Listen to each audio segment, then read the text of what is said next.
এ হচ্ছে আমার একমাত্র আদরের মাইয়া কাজল। বড় ভাইজান, আপনি এখনো বসে আছেন কেন? আপনি যান। আরে ও তো মালিকের বড় ভাই, তোকে দেখতে আসছে। ও কোথায় যাবে? বাথরুমে যাইতে বলতেছি, ওনার অনেক আগে পেটে মোচড় দিচ্ছে। আসলেই বাথরুম পাইছে, কিন্তু তুমি কিভাবে বুঝলা? ঘরের ভিতর থেকে জানলা দিয়ে দেখছি আপনি এখানে বসে বসে মোচড়ামুচড়ি করতেছেন আর ঘামতেছেন। ভিতরে বাথরুম আছে, তাড়াতাড়ি যান। আম্মা জিজ্ঞেস করেন, কিছু জিজ্ঞেস করার থাকলে। যা জিজ্ঞেস করার পরে জিজ্ঞেস করবেন, আগে আপনারা কিছু খায় না। আপনার না অনেক খিদা লাগছে? আপনি একটু আগে ভাবির কানে কানে বলতেছিলেন, ইস কেমন বাড়িতে মেয়ে দেখতে আসলাম, তারা তো বকবক কইরে যাইতেছে, কিছু খাইতেই দিতেছে না।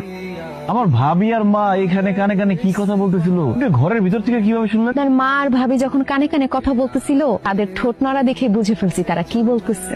আব্বা, এই মেয়ে তো খুবই ডেঞ্জারাস। ডেঞ্জারাস না, মেয়ে তো অনেক চালাক, চতুর, বুদ্ধিমতী, গুণবতী। আমার তো খুবই পছন্দ হয়েছে। মা, আমার ছেলে খুব ভালো ছেলে। জি, ছেলে ভালো। রাত জায়গা নীলপরি নামের একটা মেয়ের সাথে কথা বলে, তার সঙ্গে প্রেম করে। এই একদম ফালতু কথা বলবেন না। আপনার কে বলছে যে আমি নীলপরি নামের আইডির সাথে প্রেম করি, কথা বলি? কারণ নীলপরি আমার ফেকাইট। আপনার ব্যাপারে কিন্তু আমি আরো অনেক কিছুই জানি, বলবো। আর কিছু বলতে হবে না। আব্বা মা, এই মেয়ের বিয়ে করার শখ আমার মিটে গেছে, চলো বাড়ি চলো। না না, কোথাও যাওয়া চলবে না। আমার ছোট ভাইয়ের বউ হিসেবে এই কাজলটা আমার খুব পছন্দ হয়েছে। কাজলই তোর বউ হবে। তাইলে আগামী বৃহস্পতিবার গায়ে হলো, শুক্রবারে বিয়া। আব্বা আম্মা জোর করে আমার বিয়েটা করাই দিল। আল্লাহ জানে ভাগ্যে কি আছে। বউ গেল কই? কাজল, কাজল, কাজল, কাজল, গাছে কি করো? গাছে কেন তুমি? আমি তো কাছেই থাকি। ও মা গো, বলে কি? আব্বা, আব্বা আম্মা ভাবি, তাড়াতাড়ি আসো, তাড়াতাড়ি আসো।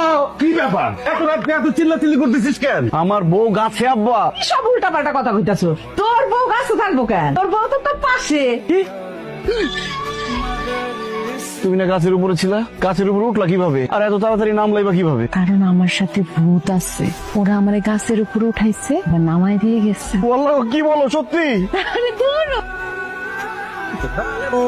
আমি তো সকালে এক কাপ চা খাই, সে চাটা বানাইছো আমাকে দিছো? চা বানাইছে, আমি নিয়ে যেতেছি আম্মা। এই যে চা। আম্মা, তো এটা চা কইছে, গন্ধ মিষ্টি কোনো কিছুই নাই। আকাম্মার ঘরে রাখা নাই। কি কইলি তুই? আমার চা ভালোই নাই না, এই চা তো আজকে খাওয়াবো।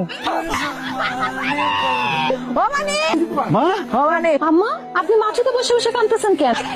তোর বউর কাছে আমি এক কাপ চা চাইছিলাম, ওই আমার চাই না দিছে। চা খায় কইছি ভালো হয় নাই, মুখের মধ্যে গরম চা ঢাইলা দিছে। কি মিথ্যা কথা বলো না তোমার। মা, আমার বউ কিভাবে তোমার মুখে চা ঢেলে দিব? আমরা দুজন ততক্ষণ তুমি ঘুমাইছিলাম। কি করতেছো? তখন তোর লাগে ঘুমাই আছিল? হ্যাঁ, তোমার চিল্লাচিল্লি শুনে তো দুজন দৌড়ে আসলাম। আরে আমি তো মানিক আর বৌমারে ওকে ঘর থেকে ডাইকে নিয়ে আসলাম। ও ভাবি, তুমি? কে বাসরাত মনে হয় খুব ভালো কাটছে। আর কি এর ভালো, আর এত খালি ভয় পাইছি। আমার বড় ভাই জানো কিন্তু এরকম প্রথম প্রথম ভয় পাইতো, পরে সব ঠিক